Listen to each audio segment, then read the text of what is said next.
Parents, brace yourself. In a fortnight, you'll have 700 pages of bedtime story to get through. Will you please welcome J.K. Rowling?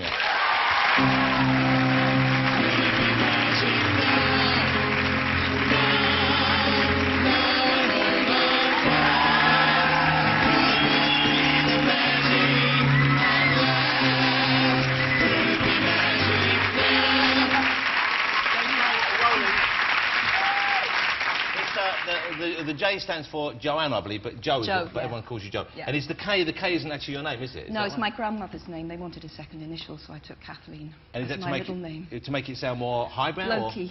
Or more blokey? Yeah, they thought it was a book that the first book would appeal to boys. If you had the double and initial? Yeah, they thought maybe they'd be turned off by a woman writing. Like there's the author A.S. Byatt. Yes, he's a woman. Yeah, but I thought we didn't know what the name stood for, and we asked our kid, and she said maybe it stands for Animal Sounds. And I thought that'd be a great name for someone. Animal Sounds Byatt. How'd you do? Well, Joe, thank you for coming on the show. Pleasure. I'm a huge fan of the books. Obviously, the you. kids have adored them, and you know, I'm speaking on behalf of just about everyone in the country, I think, when I say just how magnificent they are, and what a lovely contribution you made to our life. Really, genuinely, I feel honoured to have you here. So thank you for coming on, J.K. Rowling, who has created magic for us over the last few years. And also, I'm delighted you're here because I know you don't really give a lot of interviews. Not loads, no. Do you find it easier now, though? Is it something you've just got more accustomed to the attention, or is it because the whole thing's behind you now? You've finished the books. I think finishing the books it's definitely been a release. I feel more relaxed. I thought I could come on here now and crash and burn, and what does it matter? It doesn't matter. How much of your life have you spent with those books, with those characters? 17 years. 17 years? I was 25 when I had the idea. Wow. And how long between you having the idea and the first book being finished and then published? 7 years. So I've been published 10 years. That's a long journey you went on there just to get it out there. Then. Huge. And the first book, is it why you came up with the idea for the book? You were on a train? I was on a train. I don't even know what I was thinking about, and the idea just came into my head. OK. Before we talk about Harry and the huge journey you've been on with those characters, what do you have planned next? What do you have... Do you know what you're going to write next, or just a long break? I just want to take a break. I really do. Do you think you'll go back into fiction which works for children and adults like the Harry Potter books, or...? I honestly don't know, but I've said all along, and I still mean it, if I only ever write for younger people, I will never see that as second best. My wife the other night was reading a Judy Blume book to my little girl. Right. And I was listening in the background, and man, I got really caught up in this book. It was a great book. She wrote some great books. Yeah, and normally I'm saying, send her to bed so I can have sex with you. But last night, I was saying, I want to find out what happens on the summer holiday. Did she get the carpet she wanted? It was gripping stuff. Did the first bar expedition work for her? Oh, I know that one. They go shopping for a bar. It was quite moving. Yeah, it is moving. It's a lovely book, and you know, and when fiction for children is written well, of course, it's second to none. I think so. But is it true? And I've heard this reported that when you started the books, you wrote was it the epilogue or the epilogue has been written for years, yeah. And you had that kept safe all that time. Yeah.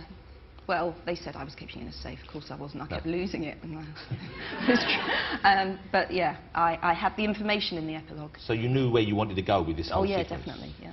And did you never feel like changing your mind? I mean, because I know sometimes when I've spoken to authors, they get to know characters while they're writing them. They know what they want to do with them, but certain characters come to the fore more and you change your feelings. I changed it slightly. I have 2 characters I intended to keep alive die. But then that's been taken to mean that only 2 characters die in the book, and it's a bloodbath. It's a bloodbath, really. Well, no, it's not a bloodbath. But it's more than 2. But you see, but there is a kind of a responsibility that comes with this, of course, because once children in particular, but adults as well, when they got hooked into characters, you don't want to see people dying, even though dramatically it might be more satisfying and it might be more true. And it helps you illustrate the evil of the bad characters. Yeah. I remember, as I was saying earlier, when Cedric died, I was horrified. Were you upset? See, my husband didn't give a damn. Oh. He didn't like Cedric. Did he? He didn't like Cedric? No. Why not? Too posh? He got the girl. He was too smooth. Yeah. Well, he was quite glad to see him go, I think. But he was so decent at the end, Cedric. I thought that's why I liked him. He was very, stiff. Because he was very sportsmanlike in a way that very few people are. I thought, you know, early on in the book, I didn't care for him at all. I was quite happy for him to run over or something. But the end part, I didn't want to see him go. So you cried at Cedric. Did you cry at Dumbledore? Nah, because Dumbledore's an old man. He's had a long life. Oh, seriously. Look. Off. Coffee on us. Is that the way to do it? I don't know. That's beautiful. That's poetry. Is that a problem, though, when you're writing a book with magic at the core? The fact that, in a way, you could do anything and explain it. That's absolutely a central problem from the beginning, was to establish the limits, not what magic could do, but what it couldn't do. So the parameters. So you had to put the walls in place and contain the action. Otherwise, you've got no conflict, and without conflict, you haven't got a story. And you haven't got any real kind of emotion when someone dies, exactly. if you could bring them back. Sure. Obviously, the books are written by you, and they're coloured by your view of the world. But is there much of you as a person in the books? Are any of the characters more like you? Are your family in the books? Are the kids people you knew when you grew up? How much is it based on people in and around your life? I think the three main characters maybe are all aspects of me. Hermione is most obviously so, because I was quite swotty, so quite introverted when I was a kid, yeah. I became less so, and she becomes less so. Yeah, well, let people go up, of course, yeah, but she's a fabulous character. I think so. I love her. And I'm pleased that she's accepted and people like her for being like that, which is perhaps part of the message, I guess, I hope in a subtle way. What about Harry? So what's Harry got that comes from you? Well, he must come from me because he's totally imaginary, although various people have claimed to be the inspiration for Harry. It's absolute bollocks. So how does that happen? Someone says that's based on me. They just crop up. It's really irritating. People from school and stuff. Yeah. So that's incredible vanity to say it's based on me, even though you've said it isn't based on anyone. Yeah. But do they have a scar on their forehead and some sort of? Doesn't seem to matter. Okay. Who of the people you know in your circle of friends or your family? How many people have been allowed to read the new book? One, my husband. And is he a fan of the books? Well, he hadn't read any of them before we met. But he's got to say he is now, hasn't he? Yeah, he can't read that. Yeah, he liked the seventh one. Okay, and what about your children? I know your oldest daughter is a big fan, isn't she? Yeah, she's nearly 14. Has she read it yet? No, but she's going to get my first copy. Well, now I think it would take quite a lot of control not to let your eldest child, who knows the book's finished. She didn't want to have it before she finished school, before she finished term, because the pressure was going to be quite immense on her. How difficult is it to keep things like this secure and to keep them quiet? Because, you know, if it was out early, if it snuck out in some way, it would be on the net, wouldn't it? It would, yeah. The last 3 books have been stolen from the printers. Really? So when the manuscript's handed in? Yeah, yeah. And how do they get that back? What happens then? I mean, were they published illegally? They weren't. They managed to all 3 of them disappeared at the printing stage. And they were recovered? Yeah.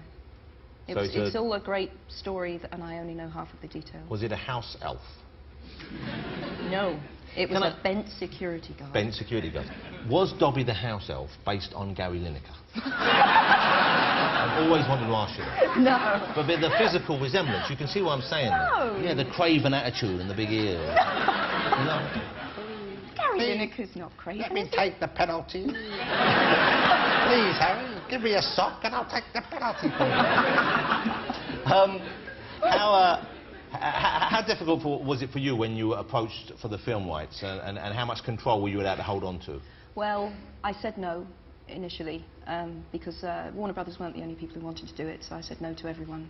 And then Warner's came back and said, well, they thought it was a money issue, so they said, would you like a little bit more money? And I said no, and my problem was I didn't want to give them control over the rest of the story. So I said if they were prepared to guarantee that any sequels they made would be my sequels, then we could talk. So was that a possibility? They wanted to buy the rights to the characters and not necessarily stick to the exactly, so you could have Harry Does Las Vegas, or Harry... whatever you want. Harry Finds a Hooker. Harry Finds a Hooker.